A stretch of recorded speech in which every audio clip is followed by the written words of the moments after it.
On the phone, we have former Philadelphia 76er and Chicago Bull, a 7-time All-Star, Chet the Jet Walker, who just yesterday found out that he's going to be inducted into the Basketball Hall of Fame. How you doing, Chet?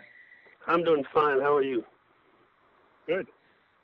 Well, did you anticipate this occurring? Well, I had been in the running for some time.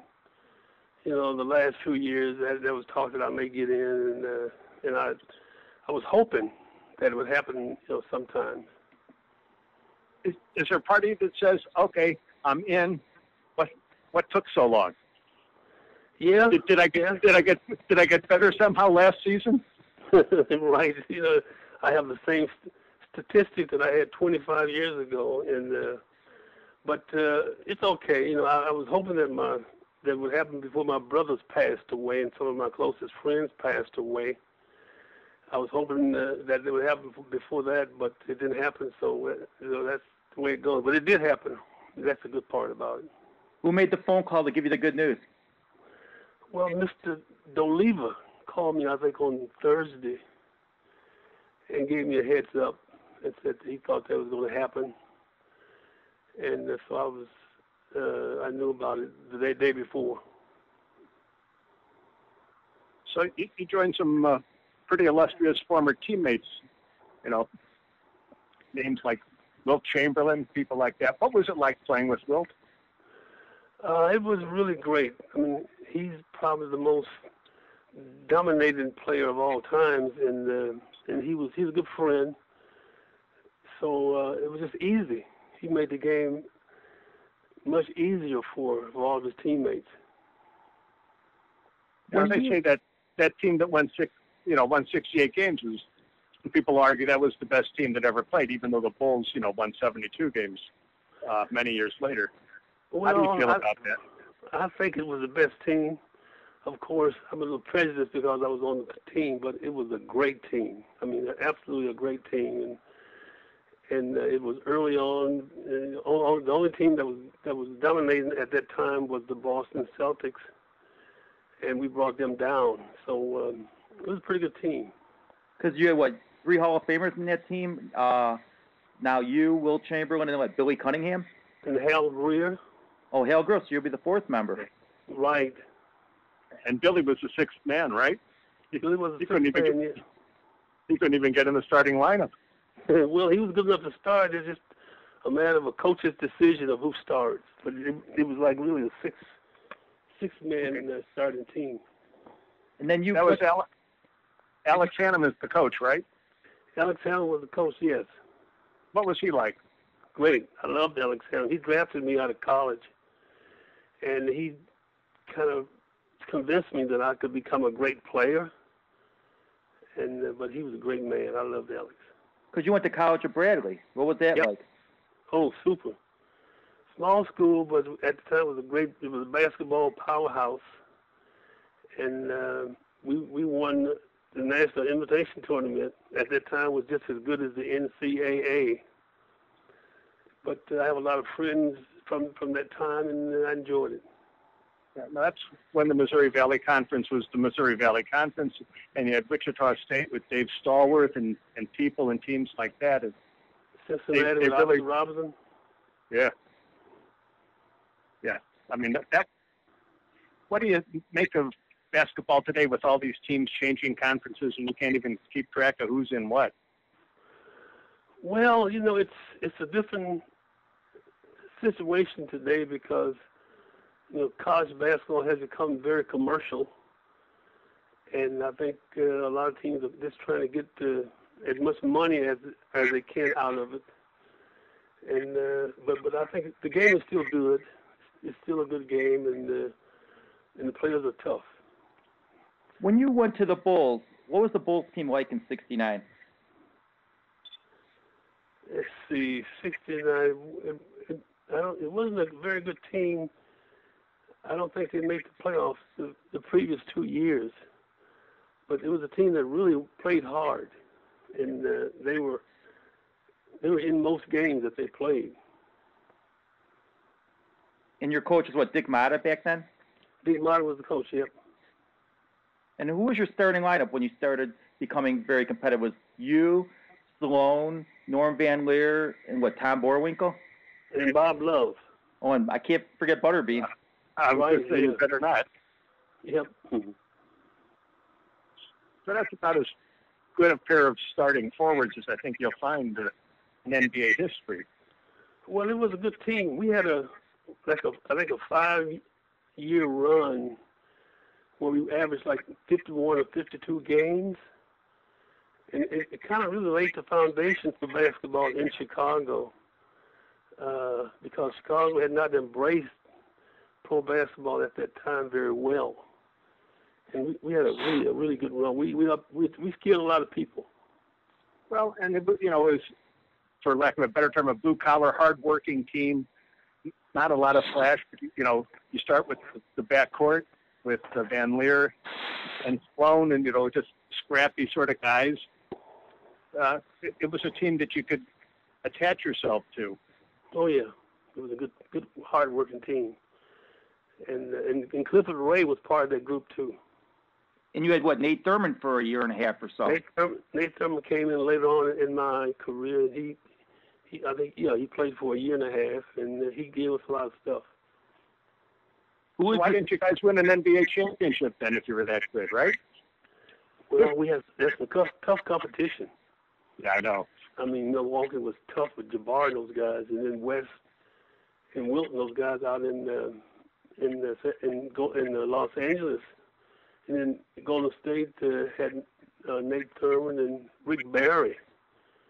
And then the Knicks were really good at that time. That was a great period for basketball. Who gave you the biggest fits on the court guarding you? Let's see. Dave DeBusschere was always a great defender. And, Rick Barry was a good defender. Havlicek, of course, was a great defender. And there's some other guys that was good.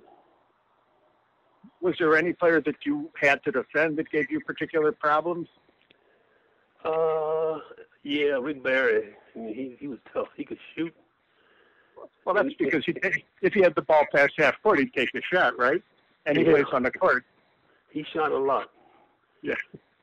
At that time, they didn't have these 3-point shots, so he was limited in that regard, but he was a great shooter.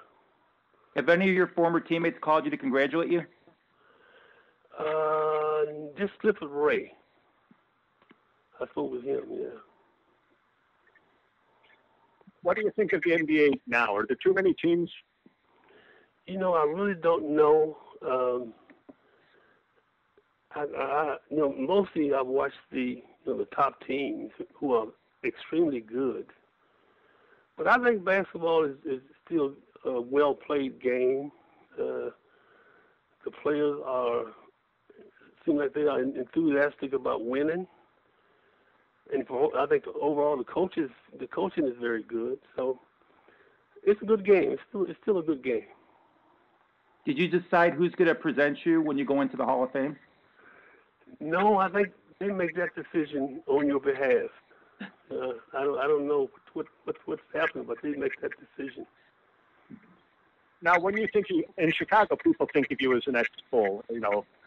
When you think of yourself, you think of yourself as a 76er, 70, or as a Bull, or a little bit of each? Well, I think it's a little bit of each. I had my best years with the Bulls, and I had that championship series with the Philadelphia, and so it's like a little in between. But I love Chicago as a city, great place to live, and I played basketball down the road there with 100 miles in Peoria. Yeah. So Chicago would probably get the lean a little bit. Has anyone from the Bulls contacted you to basically say we want to honor you? No, I haven't spoken to anyone. But you're now living in Los Angeles, is that correct? Yes. Big movie producer? Not really. I'm kind of retired. I do stuff every now and then, but I'm not a big producer, no.